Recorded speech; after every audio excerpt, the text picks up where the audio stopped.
Vamos a comenzar y voy a comenzar con, digamos, con la última etapa, la última parte de la lección 8 y quedé justamente allí, quedé en ese título que ustedes están leyendo.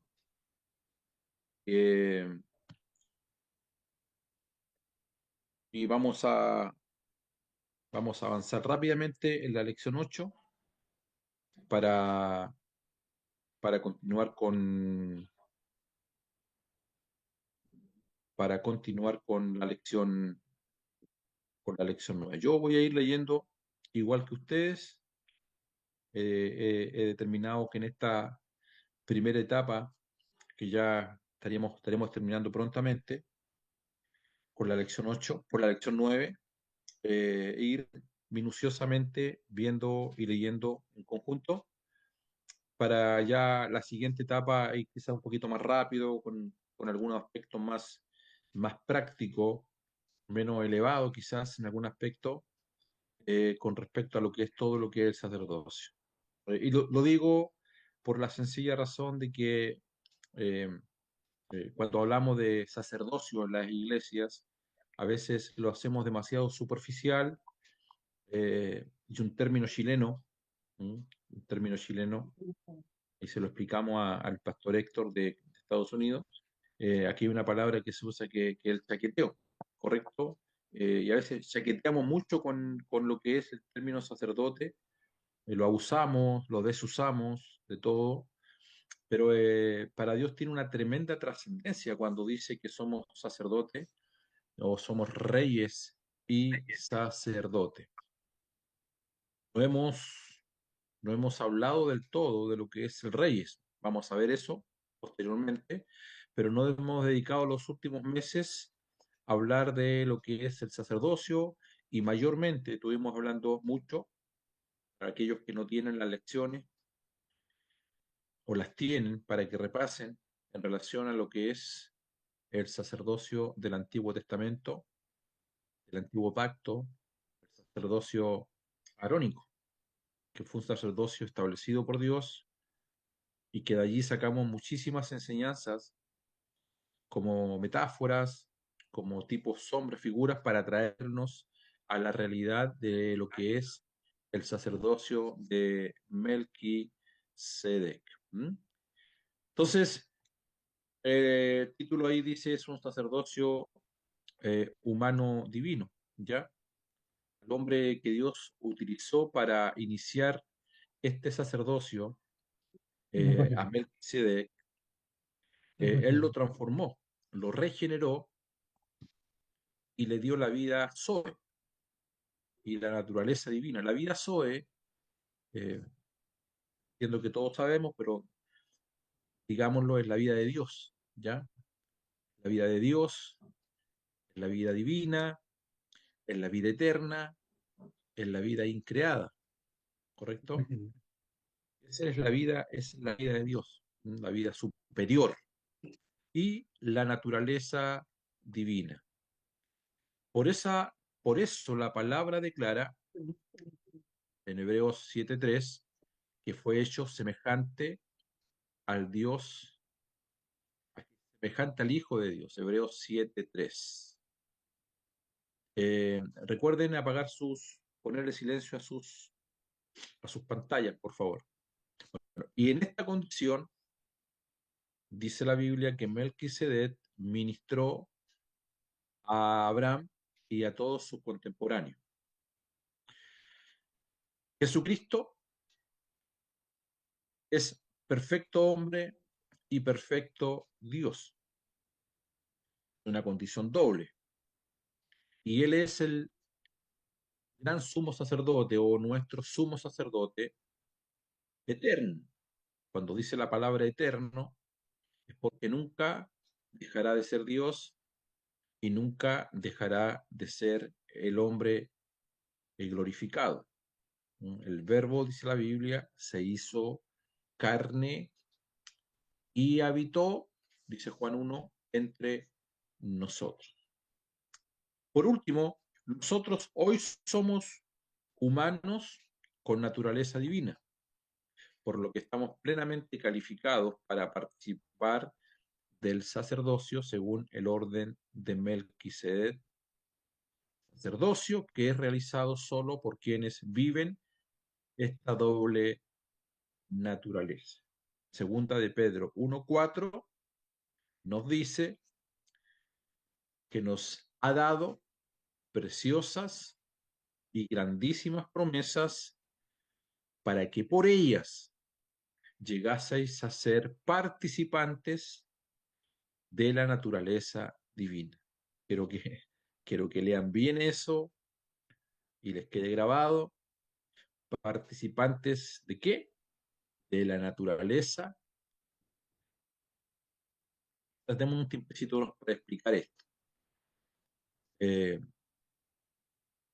es que cuesta decir y enseñar que nosotros, las nuevas criaturas, aquellos que han nacido en Cristo, aquellos que han nacido de nuevo, aquellos que están en Cristo, nueva criatura es. Nueva criatura. Nueva criatura es un bebé, una nueva criatura. Y aquellos que están en Cristo, nueva criatura es, dice la Biblia, según de Corintios 5:17, y las cosas viejas pasaron. Y he aquí, todas son hechas nuevas. Y esa nueva criatura no fue engendrada por voluntad de varón ni de mujer, sino, dice Juan, de Dios. O sea, le habla a la nueva criatura naciente en Cristo. Y Pedro dice, y lo dice de otra manera, esa nueva criatura se le dio ese privilegio de participar de la naturaleza divina. Cuando hablamos nosotros de Dios, Dios, dentro de muchísimos atributos que lo hemos enseñado, atributos morales y los atributos naturales, pero Dios en sí mismo tiene tres cosas. Dios tiene deidad, tiene vida y Dios tiene naturaleza. ¿Mm? Deidad, deidad, Él es Dios. Ese Dios tiene una vida de Dios, ¿no? Una vida, que esa vida es la vida Zoe, la que estamos conversando, la vida superior, la vida eterna, la vida increada. Y esa vida se expresa a través de una naturaleza divina. Lo repito, Dios tiene tres cosas, tiene deidad, tiene vida y tiene naturaleza. Cuando la Biblia dice y enseña que nosotros somos participantes de la naturaleza divina y que tenemos una simiente no corruptible, que es la simiente de Dios, hemos sido engendrados por Dios, hay dos de las tres cosas que nosotros poseemos de Dios. ¿Cuáles son las tres cosas que Dios tiene? Deidad, vida y naturaleza. Deidad, vida y naturaleza. De las tres cosas, nosotros tenemos su vida y no queréis venir a mí para que tengáis vida y vida en abundancia y tenemos su naturaleza. Vale decir que esa vida responde a ese mismo peso. ¿Y cómo se expresa? En su naturaleza. Entonces, tenemos la vida de Dios y tenemos la naturaleza de Dios. ¿Por qué nosotros tenemos una demanda de parte del Señor a esa vida? Que debemos amar a nuestros enemigos, que debemos perdonar a quienes nos ofenden. Y la gente dice, me cuesta mucho, pastor, perdonar a quien me ofendió. Tienes toda la razón, cuesta mucho, porque a la vida humana le cuesta perdonar, a la vida humana le cuesta amar, pero no es la demanda a la vida humana. La demanda está a esa vida que Dios nos ha dado, que es su vida y que se expresa a través de su naturaleza. Fruto del Espíritu, me estoy adelantando algunas cosas que seguramente las van a escuchar más adelante. Fruto del Espíritu de Gálatas es la expresión misma de una de las cualidades de Dios. En realidad no es una cualidad, es la esencia de Dios, que es el amor. Y el amor tiene un fruto, ¿no? Que es el amor, el gozo, la paz, la paciencia. Todas aquellas cosas son parte de lo que es la naturaleza de Dios. Por eso la Biblia le llama el fruto del Espíritu. No es el fruto del alma, no es el fruto del sentimiento del hombre, no es el fruto de aquellas cosas que yacen en nuestras emociones. El fruto del Espíritu es algo que viene de la vida de Dios y la vida de Dios se expresa a través de esa naturaleza. Cuando hablamos de naturaleza, valga la redundancia, estamos hablando de algo natural, ¿correcto? Me imagino que todos sabemos qué significa algo natural. Ejemplo, el perro ladra. Mm, El perro ladra, ¿por qué? El perro ladra porque todos los perros ladran. Es natural que un perro ladre.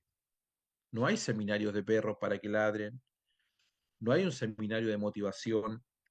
Me imagino que quienes tienen perritos, mascotas, usted no le hace una clase de motivación a su perro, eh, 3 clases cómo ladrar. No, no, no, no es así. ¿No? El perro ladra porque es natural ladrar. ¿Ven? Pero esa naturaleza es la que nosotros tenemos.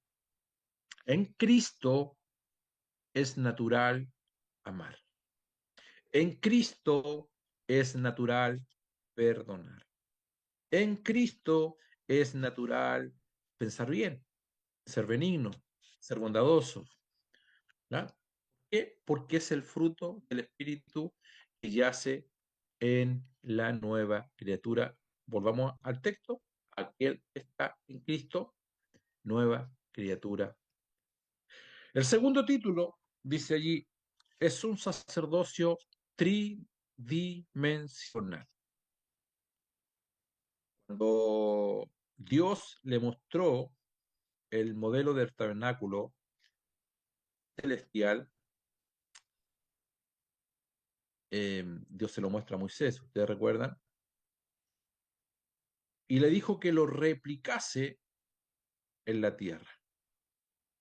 ¿Mm? Y que lo replique, réplica significa exactitud, tal como él se lo había mencionado. ¿Mm? Eh, Dios le mostró los planos a Moisés. ¿Mm? En realidad el verdadero tabernáculo estaba, estaba en la tierra, el verdadero tabernáculo estaba en el cielo, no es terrenal, es celestial. Moisés vio que tenía 3 ámbitos, y sé que estoy diciendo cosas que ustedes dominan, las saben, las conocen. Moisés vio que tenía 3 ámbitos: un atrio, patio, que es el patio, un santuario cubierto y dividido en 2 partes, en el lugar santo y el lugar santísimo. Bueno, y este modelo divino es el lugar de adoración y asimismo es hoy el templo espiritual donde nosotros le rendimos pleitesía, le adoramos y le alabamos a Él. Tiene 3 partes que corresponden al atrio, al lugar santo y al lugar santísimo. La primera parte del templo de Dios, que corresponde al atrio, es nuestro cuerpo físico, ya, nuestro cuerpo físico, el cual existe en este mundo y es terrenal, absolutamente terrenal. Primera de Corintios 6:19 nos dice, ignoráis que vuestro cuerpo es templo del Espíritu Santo, el cual está en vosotros, el cual tenéis de Dios, y que no soy vuestro. Es decir, la primera parte que estamos conversando acá tiene que ver con todo lo terrenal, el cuerpo nuestro, una vez que muere, ¿a dónde va a dar? A la tierra. La segunda parte del templo de Dios, que nos enseña en el nuevo pacto, corresponde al lugar santo, lugar santo. Y allí establecemos a la iglesia, la que está conformada por los espíritus de todos los renacidos en Cristo. Iglesia llamada en la palabra templo de Dios. Y estamos sentados en los lugares celestiales. ¿Mm? Eso del segundo cielo no lo pone. Efesios 2:21 dice, todo el edificio, cuando habla de edificio, ustedes comprenden que no está hablando de un edificio, está hablando de la iglesia, baluarte de la verdad. Todo el edificio, bien coordinado, va creciendo para ser un templo santo en el Señor, en quien sois, vosotros también sois juntamente edificados para morada de Dios en el Espíritu. Efesios 6, 2:6 dice, juntamente con Él nos resucitó y asimismo nos hizo sentar en los lugares celestiales con Cristo Jesús. Quiero que entiendan lo siguiente, que todo esto que estamos conversando, estamos leyendo, estamos estudiando, está todo entrelazado, todo entrelazado. Es decir, vuelvo al principio de lo que estábamos conversando, ayúdenme ustedes, dice aquel que está en Cristo, que lo que es una nueva criatura. ¿Bien? En ese mismo momento, cuando es nueva criatura, ya esa persona pasa a ser parte del edificio, y si es parte del edificio, parte de la iglesia, un recién nacido, un renacido en espíritu, ya está en los lugares celestiales. Amén. Allí estamos nosotros. Allí no tiene que ver con antigüedad, ¿ya? No tiene que ver con antigüedad. Pastor, ¿al cuánto tiempo de yo haberme convertido o de ser nueva criatura, ya puedo estar en los lugares celestiales? No, ya estás en los lugares celestiales. Solo que, solo que eh, hay otro proceso allí que se llama el conocimiento de Dios. Nosotros vamos creciendo en él, creciendo en quién? En el conocimiento de Dios, no en información solamente, no en estudios bíblicos solamente, sino en el conocimiento de Dios. Lo vamos conociendo. Y en la medida que le vamos conociendo, también vamos teniendo luz y revelación de la posición que cada uno de nosotros tiene en el Señor. ¿Qué dice Efesios 2:6? Efesios 2:6 dice, juntamente con Él nos resucitó y asimismo nos hizo sentar en los lugares con Cristo Jesús. Juntamente con Él nos resucitó. ¿Por qué? Porque recuerde, Jesús le dijo a Timoteo, ¿qué le dijo? El que no nace de nuevo no puede entrar al reino. El que no nace, pero para nacer, primeramente hay que morir. Entonces, así como nosotros tenemos una vida nueva, que no es nuestra vida, sino que es la vida de Cristo, también nosotros tenemos una muerte que no es nuestra muerte, sino que es la muerte de Cristo. Y en esa muerte estoy juntamente crucificado con Él, pero asimismo es resucitado con Él. Entonces Efesios nos dice, juntamente con Él nos resucitó y asimismo nos hizo sentar en los lugares celestiales con Cristo Jesús. Yo no le escucho, pero allí dígalo donde usted se encuentra, diga estoy sentado juntamente. Dígalo para sí, créalo, por fe, declárelo, porque allí Dios le ha posicionado. Que nadie le diga lo contrario, que nadie le diga lo contrario. Lo tercero, la tercera dimensión del templo espiritual de Dios está en el tercer cielo, que es el lugar santísimo,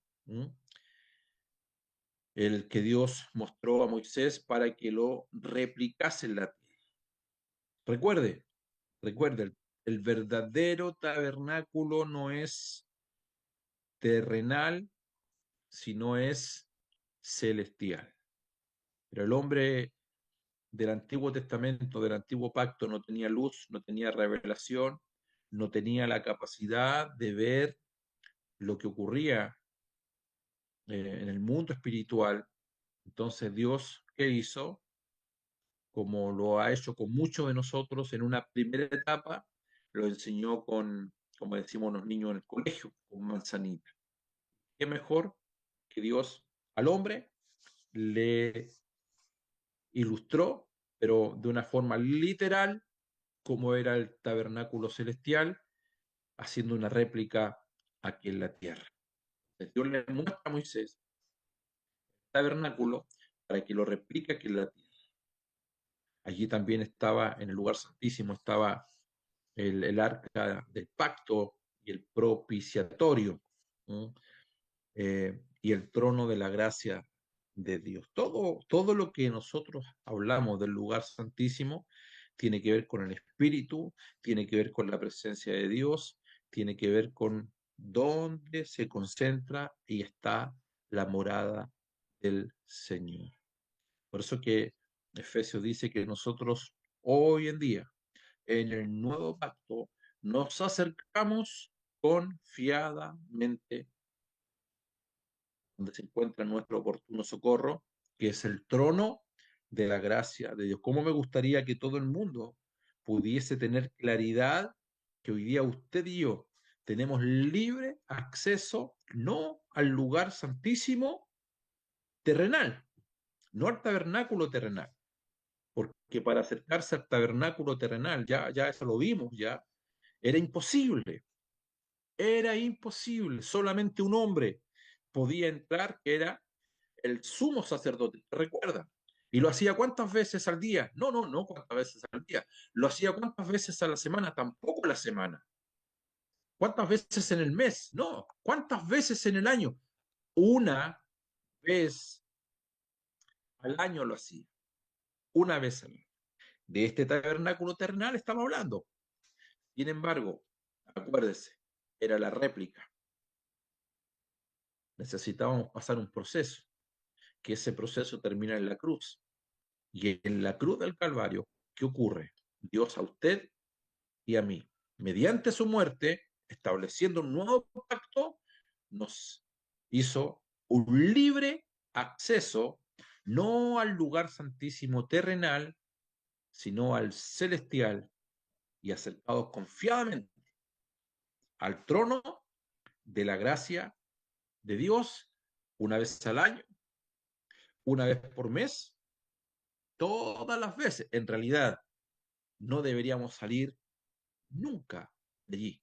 Ese lugar es al que nosotros nos referimos, que dice, nos colocó, nos sentó juntamente con Él en los lugares celestiales. Aleluya. Me gozo con esta palabra. Apocalipsis 11:19 dice, y el templo de Dios fue abierto en el cielo, y el arca de su pacto se veía en el templo. Nuestro sacerdocio, hablemos de nosotros, es tridimensional. Como sacerdotes de Dios, hemos sido llamados a ministrar a Dios en el ámbito del tercer cielo. Para eso se nos dio amplio acceso al Santísimo. Ya lo dije, al trono de la gracia de Dios. También hemos sido llamados a ministrar a la iglesia en la esfera del segundo cielo. y en el lugar santo, que es el templo de Dios. Y también hemos sido enviados a ministrar en el primer cielo. Ahí voy a detallar esto. En el atrio, a los hombres que aún no han sido llamados. A ver, avancemos en la hoja. Esto es un llamado tridimensional. Tridimensional. Tridimensional. Dame un segundito.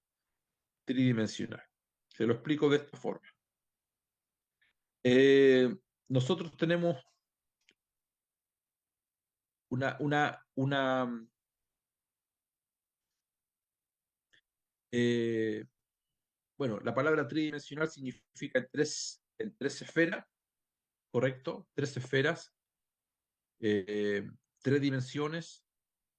Nosotros ministramos a Dios y ministramos a nuestros pares y ministramos al prójimo, a los hombres, a aquellos que no conocen al Señor.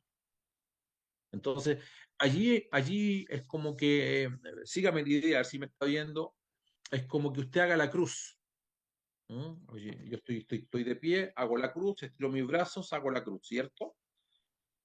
Entonces, ¿qué significa a partir de la cruz que nosotros tenemos un ministerio tridimensional? Es que primeramente ministramos a Dios arriba, ministramos a nuestros pares, la iglesia en el edificio santo de Dios, y también ministramos hacia abajo a aquellos que no conocen al Señor. Y Dios nos puso este lugar para eso, para no perder el objetivo de estas tres líneas ministeriales en las cuales debemos estar constantemente ministrando. Ahora, importante algo, todo empieza de arriba, todo empieza de Dios, dependiendo cómo sea la administración que tengamos a Dios, será la administración que tengamos con nuestros pares, con la familia del Señor, con nuestros hermanos, y evidentemente aquello traerá un efecto positivo a aquellos que están abajo, ¿m? En la esfera terrenal, en la esfera terrenal. La tercer punto acá, las etapas sacerdotales y el sacerdocio según el orden de Melquisedec.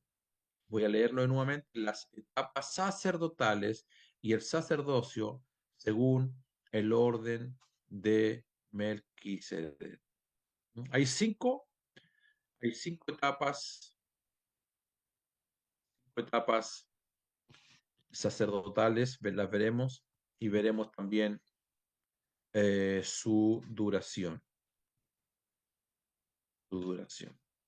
Esto lo veré rápido para alcanzar, al menos introducir algunos puntos de la lección número 9. El sacerdocio como tal ha experimentado diversas épocas o eras sacerdotales. Las personas calificadas para realizar el sacerdocio no siempre fueron las mismas, las que en una época estaban habilitadas para ofrecer sacrificios a Dios, en otra ya no lo estaban. Es importante observar el desarrollo sacerdotal en la historia de la humanidad. La primera etapa es un sacerdocio unipersonal, ¿no?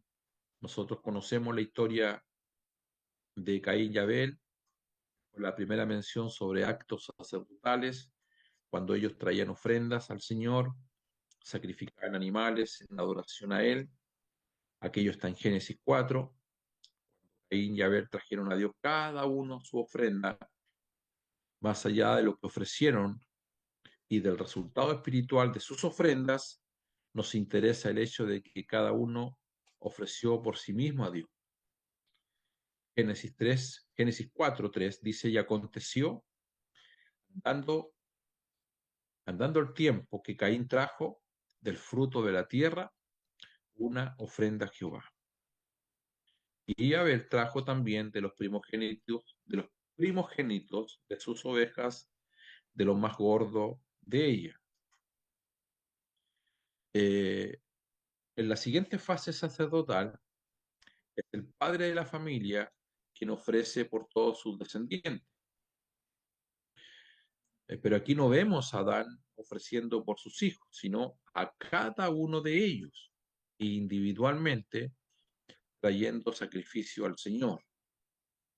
Por esta razón definimos esta primera etapa como de un sacerdote unipersonal, es decir, cada uno, Caín por su parte, Abel por su parte, traían en forma personal su ofrenda a Dios. Nosotros sabemos la historia, conocemos el contexto, sabemos cuál fue la ofrenda que a Dios le agradó, pero más allá de la ofrenda, estoy hablando del sacerdocio, que era de manera personal como cada cual, cada uno ofrecía a Dios. Sin embargo, en la segunda parte o segunda etapa, ya no es cada persona que ofrece personalmente sacrificio, perdón, sacerdocio, sino que ejerce el sacerdocio de manera personal, sino que ahora es un padre, un patriarca, quien responde por su familia. Noé, Job, Abraham. Siguiendo el relato bíblico, vemos aparecer la segunda etapa sacerdotal. Inmediatamente después del diluvio, Noé tomó muchos animales limpios y los ofrece a Dios por él y por su familia. Génesis 20 dice, y edificó Noé un altar a Jehová y tomó de todo animal limpio y de toda ave limpia y ofreció holocausto en el altar. De Noé en adelante, y por muchos siglos, el padre de familia era también el sacerdote familiar. Ningún hijo podía sacrificar sobre el altar, solo lo podía hacer el padre.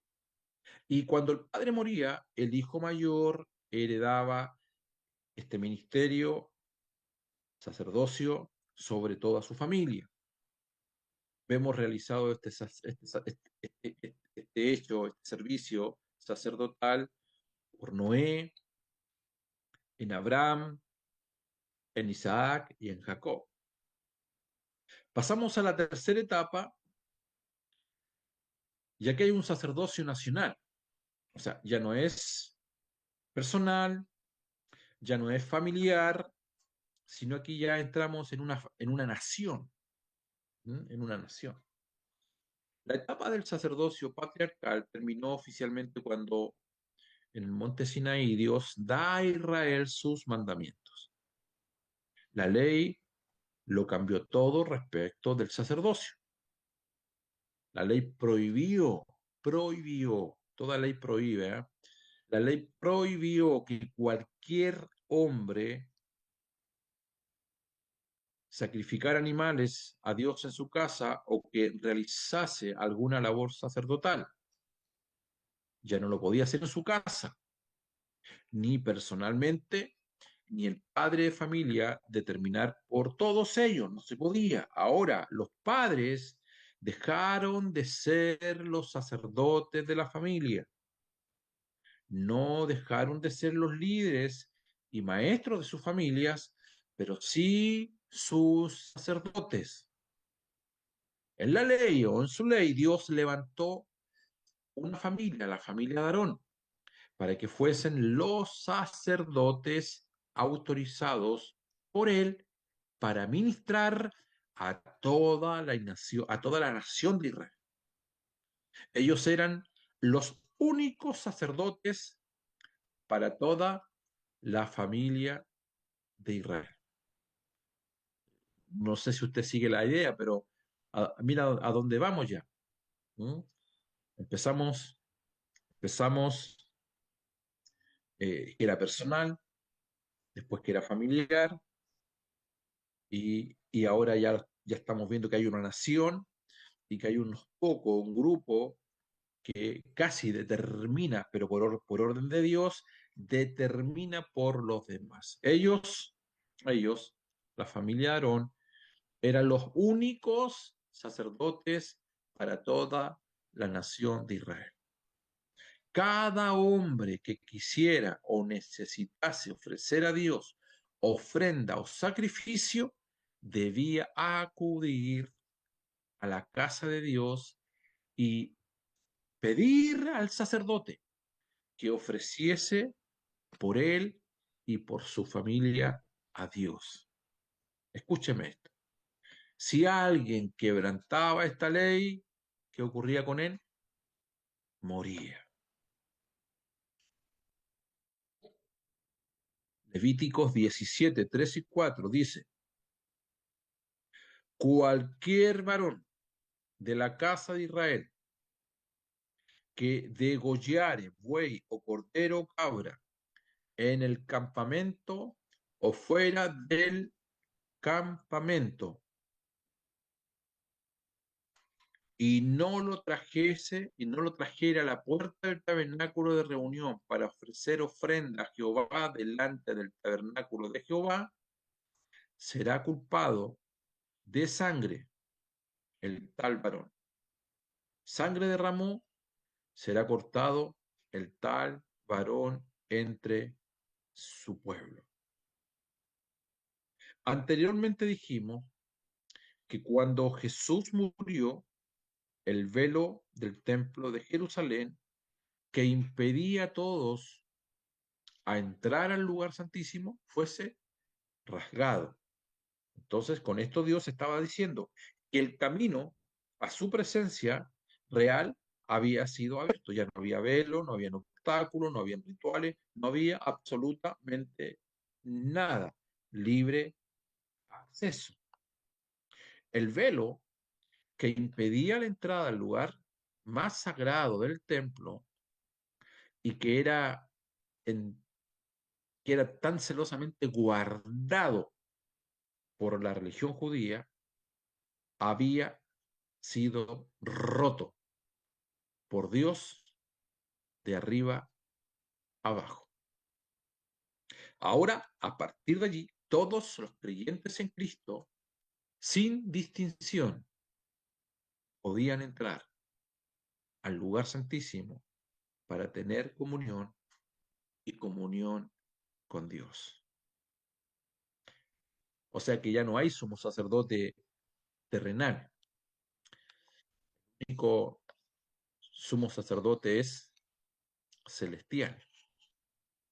Ya no hay rituales, no hay sacrificios de animales que realizar.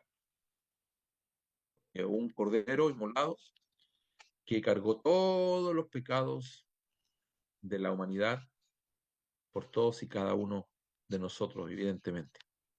Mateo 27:50 dice, Jesús, habiendo otra vez clamado a gran voz, entregó el Espíritu. Y he aquí, el velo del templo se rasgó en dos, de arriba abajo.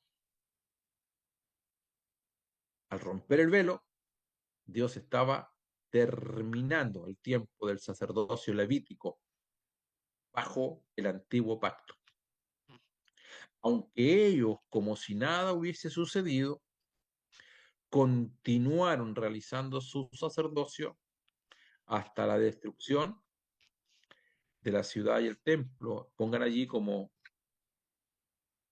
fecha, pongan allí 70 años después de Cristo. 70 años después de Cristo, el emperador Tito destruyó el templo. Pero lo novedoso de esto es que 70 años, escuchen, 70 años después, seguían practicando al interior del templo los rituales, lugar santo, lugar santísimo y el atrio. O sea, tú puedes escuchar una palabra hoy o haberla escuchado ayer, que ya el velo se rasgó, que tienes libre acceso al lugar santísimo, que la gracia opera de manera milagrosa, que no pone condición alguna para que tú vengas a Él, y nosotros podemos retardar, escúcheme los que lideran personas, nosotros podemos retardar 70 años a quienes dirigimos, a quienes lideramos, a que Dios viene y destruye todo nuestro espíritu religioso, legalismo. Vamos a saber qué otras cosas Dios ha destruido en años en nuestras vidas. La única finalidad, ¿cuál? Entendamos que estamos en un nuevo régimen. Y ese régimen no es el régimen de la ley, sino es el régimen del espíritu. Continúo, Pablo declara abiertamente, cuando Cristo fue introducido como sumo sacerdote según el orden de Melquisedec, Dios cerró la etapa del sacerdocio levítico. Hebreos 7:11 dice, 7, 11, 12, 18 y 19. Si pues la perfección fuera por el sacerdocio levítico, que bajo él recibió el pueblo la ley, ¿qué necesidad habría aún de que se levantase otro sacerdote según el orden de Melquisedec y que no fuese llamado según el orden de Aarón? Porque cambiado el versículo 12, porque cambiado el sacerdocio, necesario es que haya también un cambio de ley. Versículo 18. Queda pues abrogado el mandamiento anterior a causa de su debilidad e ineficacia, pues nada perfeccionó la ley. Y de la introducción de una mejor esperanza por la cual nos acercamos a Dios.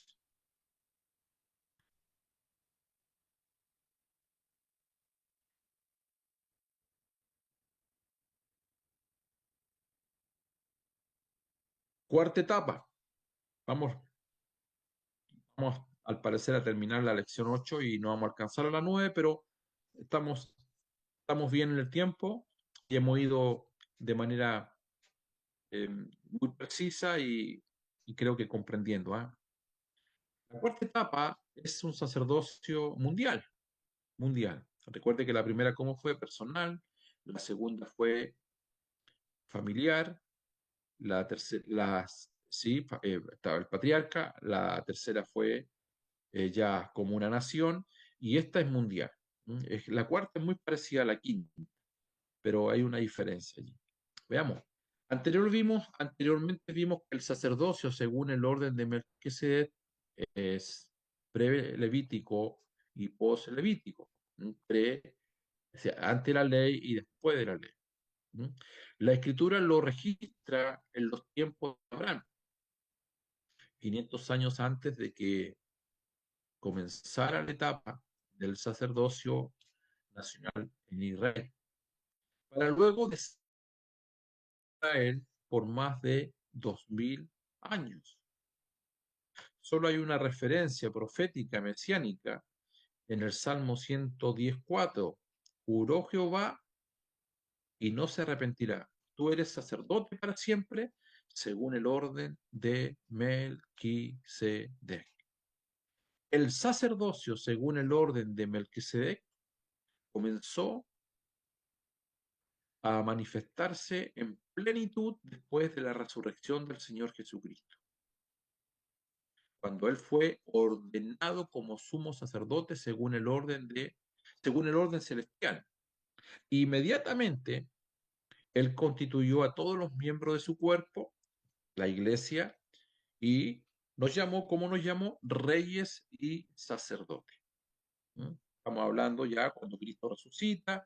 Efesios dice que a la iglesia le dio dones, estableció apóstoles, profetas, evangelistas, pastores y maestros. En ese contexto estamos hablando que comienza el sacerdocio de Melquisedec a través de la iglesia, a través nuestro, y nos llamó reyes y sacerdotes. Este sacerdocio, según el orden de Melquisedec, es un sacerdocio celestial, tridimensional, establecido por Dios para ministrar en este tiempo a todas las naciones, a toda criatura. El alcance actual de este sacerdocio es mundial. Cada uno de nosotros es un sacerdote para todas las naciones, para toda criatura, ¿no? La iglesia tiene una trascendencia mundial, ¿no? La quinta etapa, sacerdocio universal, no mundial, universal, orden de Melquisedec. La cuarta es mundial, la quinta es universal. La etapa final de este sacerdote, del desarrollo sacerdotal, comenzará, comenzará una vez que el Señor cree cielos nuevos y tierra nueva, y que la nueva Jerusalén descienda del cielo. Entonces, los sacerdotes, según el orden de Melquisedec, que hoy ministran con un alcance mundial, entrarán a la era del sacerdocio universal. La esposa del Cordero va a correinar con él. Será sacerdote para Dios en toda jurisdicción donde Cristo reine, es decir, en todo el universo. Eso va a ocurrir una vez que el Señor venga. Debemos tener en cuenta el hecho de que en el sacerdocio, según el orden de Melquisedec, el reinado y el sacerdocio van siempre juntos. Los que reinan hacen simultáneamente el sacerdocio y los que son sacerdotes a la vez están reinando. Así sucede ahora mismo, que con la autoridad que hemos recibido de Dios, realizamos el sacerdocio tridimensional y a la vez estamos sentados en los lugares celestiales, desarrollando nuestra autoridad de gobierno sobre las fuerzas del mal en muchas áreas. Así sucederá también con nosotros cuando reinemos en el milenio. Bendiciones. Apocalipsis 26 que dice, bienaventurado tanto el que tiene parte en la primera resurrección. La segunda muerte no tiene potestad sobre esto, sino que serán sacerdotes de Dios y de Cristo y reinarán con él 1000 años. Si tú te cansas de reinar un día, 2 días, una semana, te cansas de ejercer el sacerdocio un día, 2 días en la familia, imagínate, imagínate después cuando debamos o tengamos que reinar 1000 años. La palabra de Dios describe nuestra actividad en el reino eterno diciendo que reinarán por los siglos de los siglos. Nuestro reinado y es juntamente con nuestro sacerdocio eterno con un alcance universal. Apocalipsis 22:3, el trono de Dios y del Cordero estarán en ella y sus siervos le servirán y verán su rostro y su nombre estará en sus frentes. No habrá allí más noche y no tienen necesidad de luz, de lámparas, ni de luz del sol, porque Dios el Señor los iluminará y reinarán por los siglos de los siglos. Amén.